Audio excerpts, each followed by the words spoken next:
Hello and welcome to a brief-ish history of Mount Everest. This is part 2 of 2, so if you haven't already seen part 1, I'll put a link in the description and I recommend that you watch that one first. So without any further ado, let's continue where we left off. A few more attempts were made by the British in the 1930s, but all failed to reach the summit. World War II stopped more tries in the early 1940s, and local conflicts halted expeditions in the second half of the decade. When all the dust had settled, the north side of the mountain was rendered inaccessible due to the Chinese invasion of Tibet. Nepal, however, had finally opened its borders, and this afforded climbers an entirely new and easier route to the summit. As you may remember, the 1921 reconnaissance party snuck into Nepal while its borders were still closed and took a look at the south side of the mountain. So, this is a picture of Everest from Nepal. Leading up to it is an area known as the Khumbu Glacier. This part of the glacier is known as the Khumbu Icefall, and is one of the most dangerous and difficult parts of the southern route. It's composed of huge blocks of ice that can shift and fall from the movement of the glacier without warning.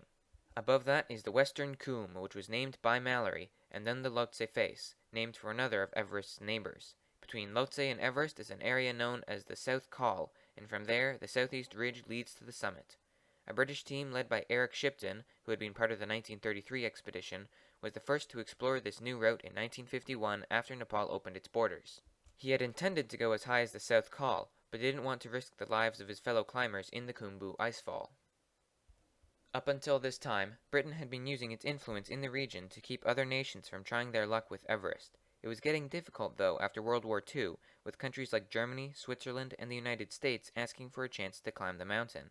The first non-British attempt was approved in 1952. A Swiss team led by René Dittert and Edward Wisdunant, and I'm sorry if I'm not saying that right, established their base camp on April 20th. The advantages of using oxygen were, by now, very clear, and the Swiss brought it along in abundance.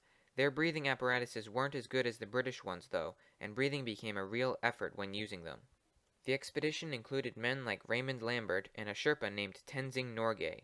Tenzing is another famous man from Everest's past. He was born in 1914 and made his Everest debut in the 1930s with the British. He and Lambert were chosen to go for the summit, and they set off from their highest camp, Camp 7, on May 28th using oxygen sets. They reached a record height of 8,600 meters before they were forced to turn back due to exhaustion and weather. The near victory of the Swiss expedition had shown that Everest was soon to be conquered, and the British were determined to be the ones to do it. The Everest Committee, which had recently been renamed the Himalayan Committee, launched one more last-ditch effort to reach the summit in 1953. It was led by Colonel John Hunt and included men like Charles Evans, Tom Bourdillon, Tenzing Norgay, George Low, and Edmund Hillary. Hillary was born in 1919 and was a beekeeper from New Zealand. He is another famous figure from Everest's past. The expedition reached the Khumbu Glacier in April, and the men spent the month working their way through the Khumbu Icefall. On May 26th, Bourdillon and Evans made tracks for the summit. They reached a record height of 8,750 meters before they turned back because of problems with Evans's oxygen equipment. Hillary and Tenzing were slated to have the next attempt. They established their last camp at 8,500 meters, and at 6:30 in the morning on May 29th, they set off. There were a lot of dangerous and difficult places on the route to the summit, most notably a place known as the Hillary Step. Finally, at approximately 11:30 a.m., Edmund Hillary and Tenzing Norgay became the first men to stand on the summit of Mount Everest. The two men embraced in triumph at their achievement, and planted flags and took pictures to prove they had done it. The news of their success broke in London on June 2nd, the morning of Queen Elizabeth's coronation. When reporters asked Hillary and Tenzing which of them had been the first on the summit, they replied that it was both of them, and refused to say who had been in front when they got there. It wasn't until Tenzing's biography was published that it was revealed that Hillary had been first.